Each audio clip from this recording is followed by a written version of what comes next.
మీకు ప్యానెల్ ఉన్నటువంటి పెద్దలు చిరుమల రాకేష్ అన్న గారికి, అట్లాగే టీ న్యూస్ ప్రేక్షకులకు, యాజమాన్యానికి, తెలంగాణ రాష్ట్రంలో ఒక హిట్లర్ పాలన కొనసాగుతుందని చాలా స్పష్టంగా మనకు అర్థమవుతూ ఉంది. ఎందుకంటా ఉన్నామంటే హిట్లర్ తన రాజకీయ ప్రత్యర్థులనే కాదు, తన చుట్టూ ఉన్న తన అనుచరులను కూడా, హిట్లర్ తన నీడను కూడా నమ్మేవాడు కాదు అనేది గతంలో మనం చూసినాం.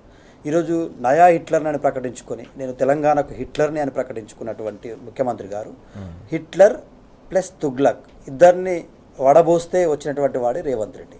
ఇవాళ తను తీసుకోబోతున్న ప్రతి నిర్ణయం కూడా తన చుట్టూ ఉన్నటువంటి వాళ్ళు, తన సొంత పార్టీ నాయకులపైన, ఆయన ముఖ్యమంత్రి అయిన నుంచి నేటి మీనాక్షి ఎపిసోడ్ వరకు ప్రతి ఎపిసోడ్లో తన ఆధిపత్యమే ఉండాలా, తన వెనకాల ఎవరైనా కుట్రలు కుతంత్రాలు చేసే కంటే ముందే తన ప్రత్యర్థులపై లేకపోతే తన సహచరులపై, తనతో కలిసి పనిచేస్తున్న వాళ్ళపైన ఏదో ఒక అభియోగాన్ని మోపాలి. ఇవాళ మొన్నటికి మొన్న ఒక రోజు మొత్తం 2 ఛానల్లో నైనీ టెండర్ల కుంభకోణం వ్యవహారంలో బట్టి విక్రమార్క గారిని, ఆయన వ్యక్తిగత ప్రతిష్టను దిగజార్చే ప్రయత్నం ఎంత నీచ రాజకీయాలకు నాంది పలికిండో అది కండ్లార తెలంగాణ సమాజం మొత్తం చూసి, అది మర్చిపోక ముందే ఒక బీసీ బిడ్డ అయినటువంటి టీపీసీసీ అధ్యక్షుడైనటువంటి మహేష్ కుమార్ గౌడ్ పైన తనకు అనుకూలంగా ఉండేటువంటి ఒక టీవీ ఛానల్లో పొద్దు నుంచి సాయంత్రం వరకు ఒక ఎపిసోడిక్ వ్యవహారంగా ప్రచారం చేసిన మాట వాస్తవం.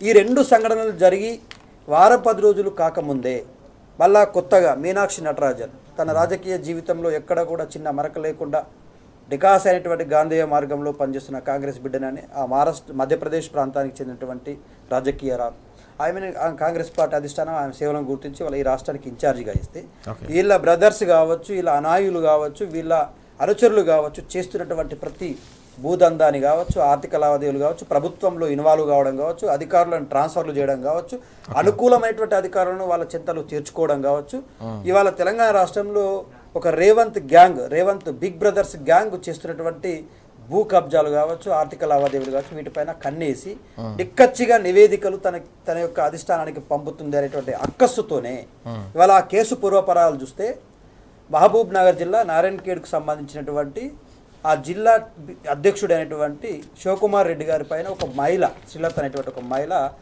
సెక్సువల్ అబ్యూసింగ్ హరాస్మెంట్ చేసిండు అనేటువంటి అభియోగం కింద కేసు నమోదైంది. దాంట్లో తనపైన చర్యలు తీసుకోవాలని మీనాక్షి నటరాజన్ కలిసి తను వినతిపత్రం ఇచ్చింది. మీ పార్టీ జిల్లా అధ్యక్షుడిగా కొనసాగుతున్నాడు, నా పైన ఇట్లా చేసిండు, నాకు ఇట్లా చాలా అన్యాయం చేసిండు, నన్ను హింసించిండు, వేధించిండు అనే అంశంలో ఆమె కేసు ఇస్తే దాంట్లో తను చర్యలు తీసుకోవాలనేది 10 మంది పైన సోకాజ్ నోటీసులు వచ్చినటువంటి అంశం. ఇది కేవలం తెలంగాణ రాష్ట్ర ప్రభుత్వానికి, రాష్ట్ర ముఖ్యమంత్రిగా ఉన్నటువంటి రేవంత్ రెడ్డికి, ఆ తర్వాత ఆయననే హోంమంత్రి కాబట్టి ఆయనకు మాత్రమే తెలుసు.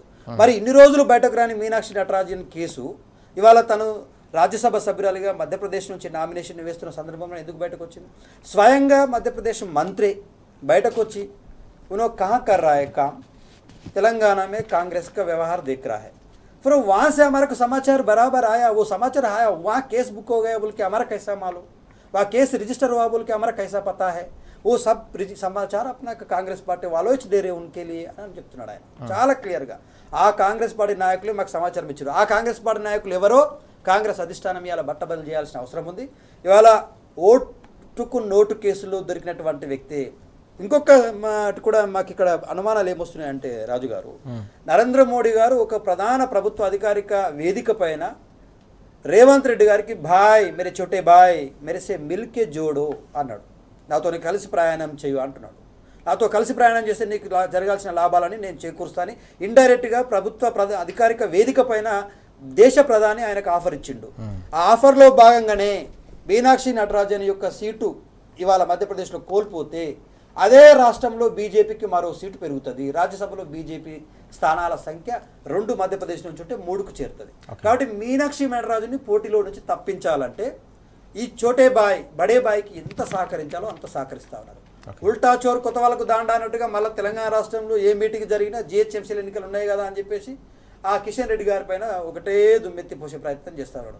నువ్వు లోపల అలై బలై, లోపల కౌగిళ్ళు, బయటకు వచ్చి ఈ కంత్రి రాజకీయాలు తెలంగాణ సమాజం మొత్తం చూస్తుంది, తెలంగాణ ప్రజలకు మొత్తం అర్థమవుతా ఉంది. రేవంత్ రెడ్డి గారి చిట్టా మొత్తం కూడా ఆమె దగ్గర ఉంది. ఈయన చేస్తున్నటువంటి ఆర్థిక నేరాలు, భూ నేరాలు, కబ్జాలు, దందాలు, బెదిరింపులు, భయపెట్టడాలు, వాళ్ళ గ్యాంగ్, వాళ్ళ war, Revanth Reddy brothers war మొత్తం కూడా గ్యాంగ్ ఏం చేస్తుందో తెలంగాణ సమాజం మీద ఎట్లా పడి తింటా ఉందో.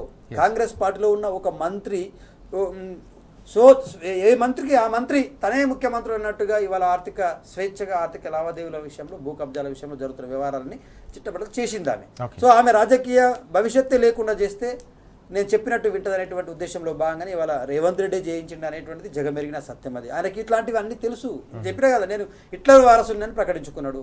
హిట్లర్ తన సొంత నీడను కూడా తను నమ్మేవాడు కాదు. తనతో పాటున్న తన సహచరులు కూడా ఎప్పుడు ఏదో ఒక మానసిక వేదనతో బాధపడే విధంగా చేసేవాడంట. వాళ్ళందరూ కూడా మానసిక శోభలో ఉండే విధంగా చేసేవాడంట. అవే లక్షణాలు పుణికిపుచ్చుకున్నటువంటి రేవంత్ రెడ్డి తన కోసం, తన పార్టీ నిర్మాణం కోసం పనిచేస్తున్నటువంటి వ్యక్తులపైన కూడా ఇవాళ దిగజారుడు రాజకీయాలకు నాంది పలికాడు. ఓకే.